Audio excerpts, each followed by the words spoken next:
Earlier this year, we were finally given the prerequisites for Elden Ring's DLC expansion Shadow of the Erdtree. Through this gameplay trailer, we've been told where to go and what to expect, the foundation of which looks like this.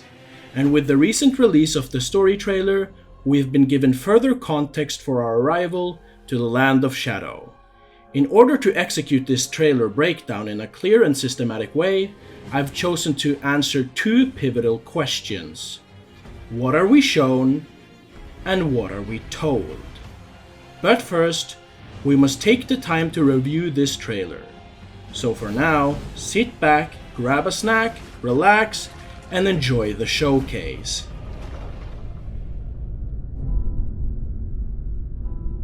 Miquella the Kind spoke of the beginning. The seduction and the betrayal.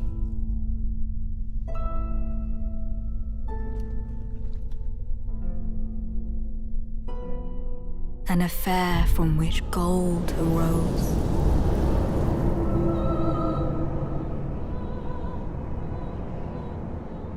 And so too was Shadow born. What followed was a war unseen.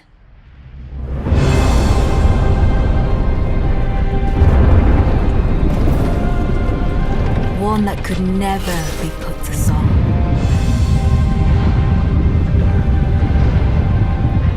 A purge without grace or honor. The tyranny of Messmer's flame.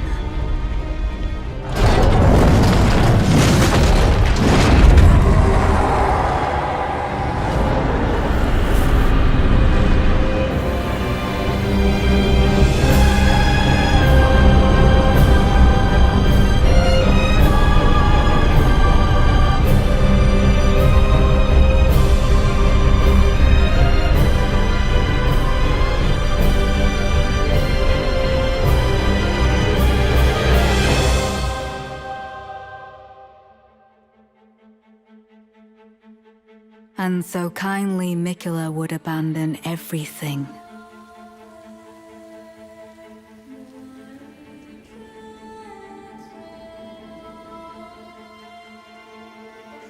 His golden flesh, his blinding strength, even his fate.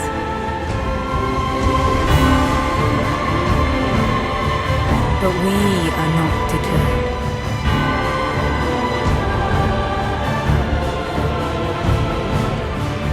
We choose to follow.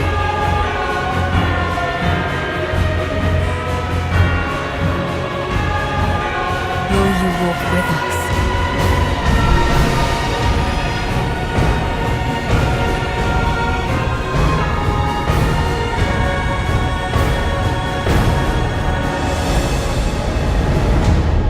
The trailer begins as a feminine figure pulls out these golden strands akin to hair from this pale hide.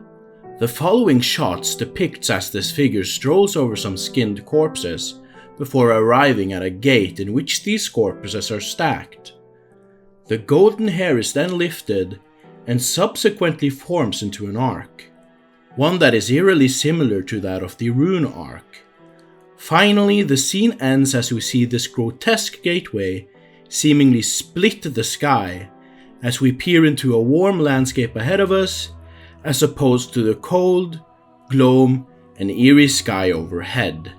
Based on this description from Bandai Namco, and the bracelet present in the first shot of this scene, it is heavily implied that this feminine figure is Marika.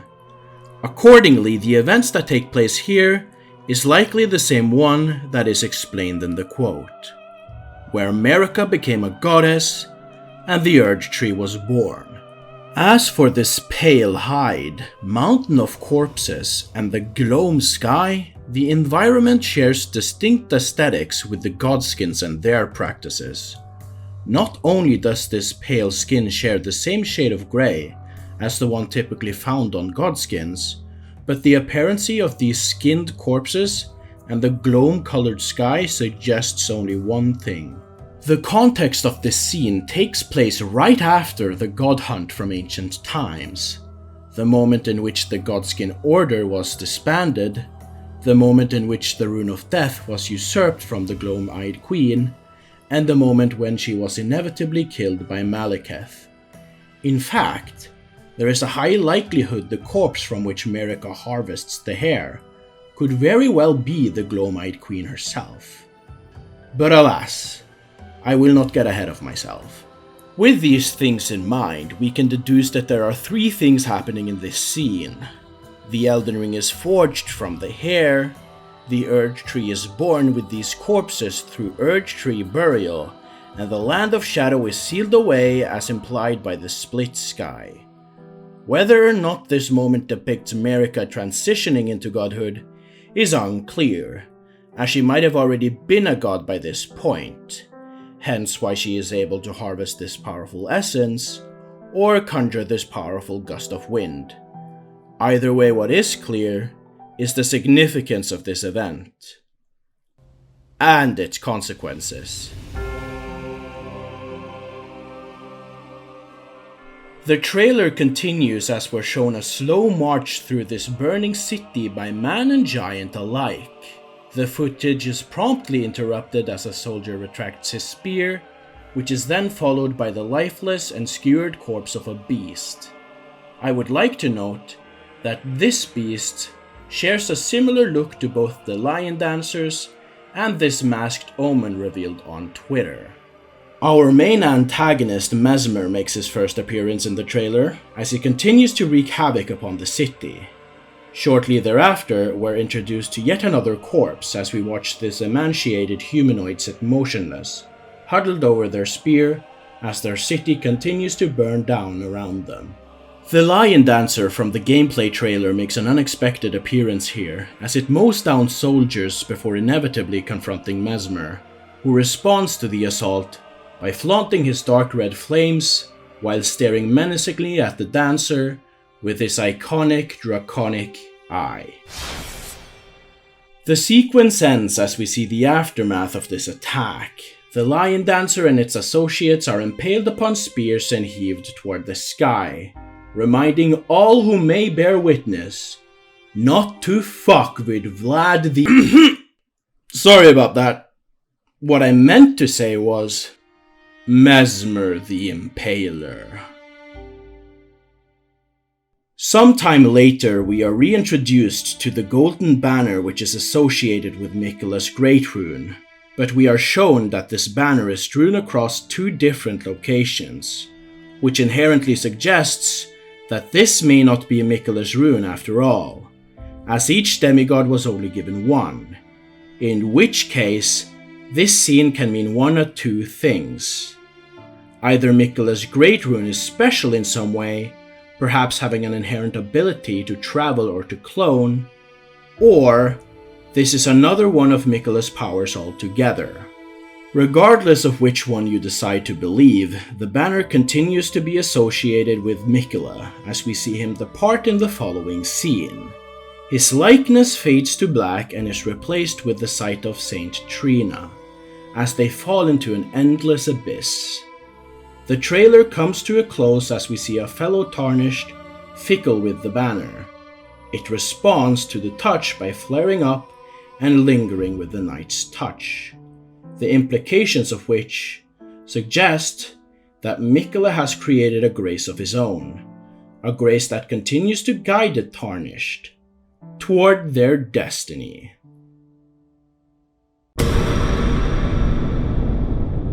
Miquella the Kind spoke of the beginning, the seduction, and the betrayal, an affair from which gold arose, and so too was Shadow born.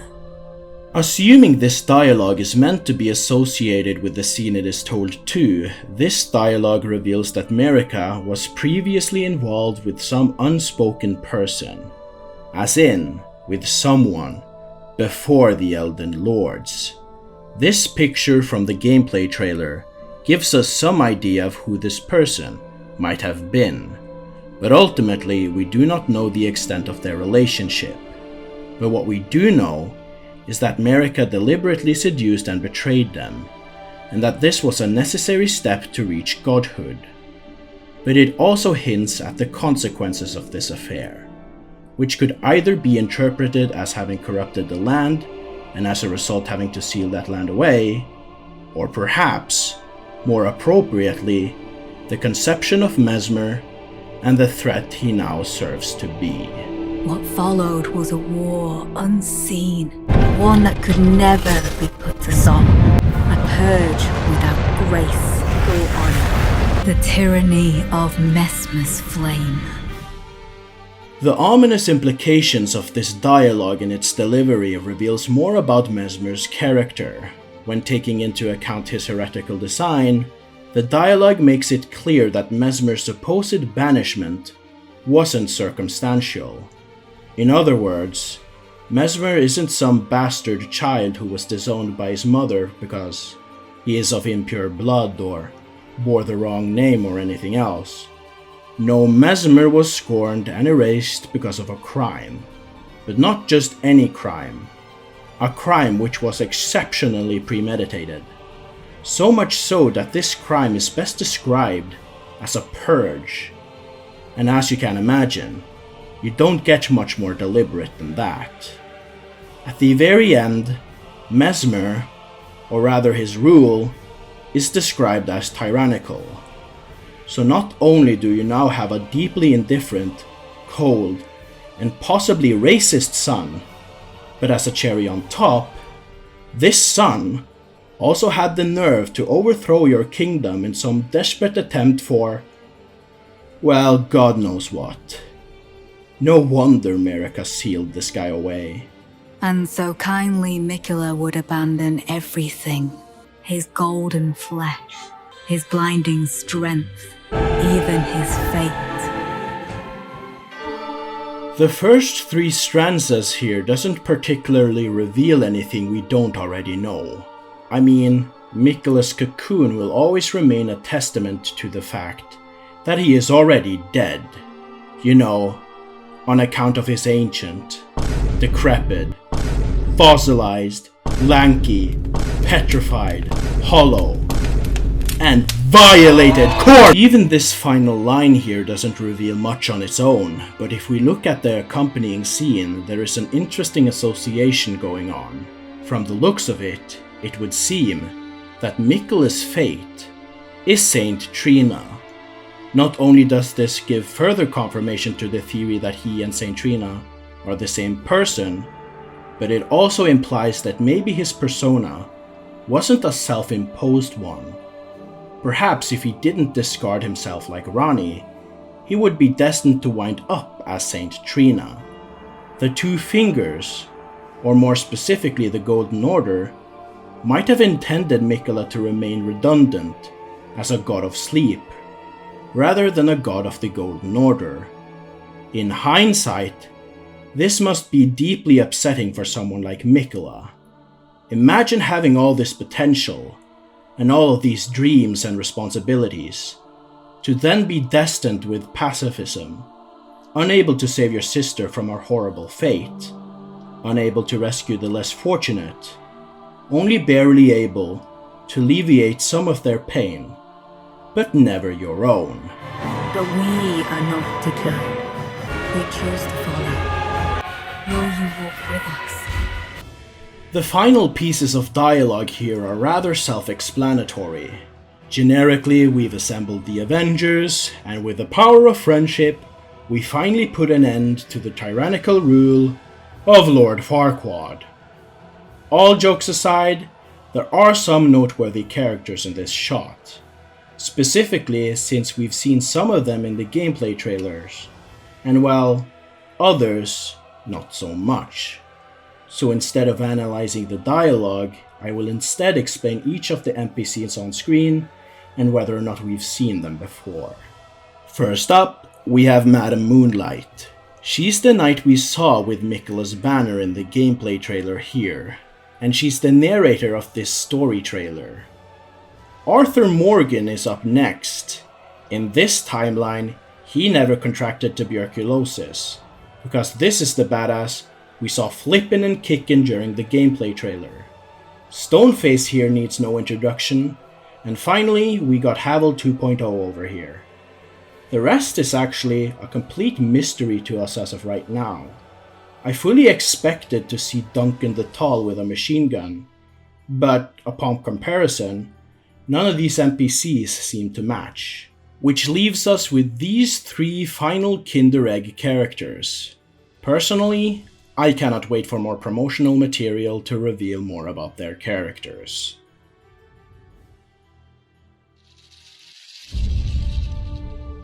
There is very clearly 3 main characters on display here, that being Marika, Mikola, and Mesmer. Each of them have played a role in establishing a plethora of revelations throughout this trailer, and although I've done a fairly thorough analysis so far, I have some final thoughts and insights I want to elaborate on, so I would appreciate if you stuck around for that, as it might be important if you want to come to your own conclusions. Well, so what did we learn about these characters here that we didn't already know?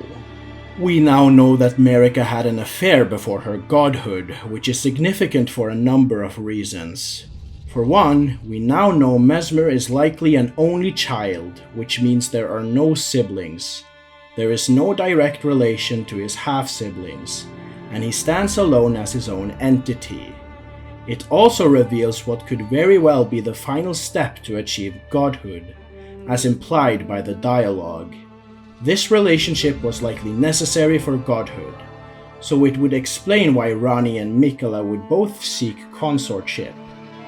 Well, perhaps seek is the wrong word. Finally, we now know that the Godskins as a whole predates Marika's godhood, which likely makes the Glowmite Queen the first known god, or at least the equivalent, in the lands between. As for Mikola, we haven't learned as much about him as opposed to his great rune. I briefly elaborated on the possibility that Saint Trina is Mikola's fate, but even if that's the case, it would be irrelevant now as Mikola has discarded it. Otherwise, we now know that his rune, or its likeness, is strewn all across the Land of Shadow. Across screenshots, promotional material, and both trailers, we can account for at least 4 or more of these runes, which can only mean Mikola either possesses some special great rune, or he has some embers of his powers still remaining, which may or may not imply he can recover his powers altogether. Boss fight, anyone? Last but not least, we have Mesmer, who is by far the highlight of this trailer. With the little we knew about him before, we are able to paint a pretty clear picture of who he is now, based on the new content and dialogue. The most significant moment of this entire trailer, in my opinion, is the moment right here, where the Omen Lion Dancer attempts to attack Mesmer. This seemingly minute detail is so important to describe Mesmer, because it can tell us 3 distinct things about his personality. First of all, Mesmer is waging war against the natives of this land. Thus, his allegiance lies with his mother and the Golden Order, yet he has no issues deploying heretical means in order to get it done. Fundamentally, Mesmer is a hypocrite. Based on this line from the gameplay trailer, it appears as if Mesmer shares the same egotistical biases as his half-siblings, but he doesn't have the inclination to pick a side between one or the other. He knows he is above the Tarnished and their likeness, and yet he wears Omen as ornamentation, engages in dragon communion, and tends to pet serpents as if they're his lapdogs. He half-heartedly acknowledges his superiority and then proceeds to prosecute those who grant him strength. He is the personification of a rabid dog that bites the hand of those who feed him. He has no issues employing giant golems to ravage in his wars. He doesn't seem to have any issues with the serpents around his waist, or the flames he could easily use against the Erdtree. In other words, unlike Moog and Mikola, Mesmer would never willingly stoop to a level where he could fully accept the heretical like the Misbegotten, the Albinaurics, or the Omen.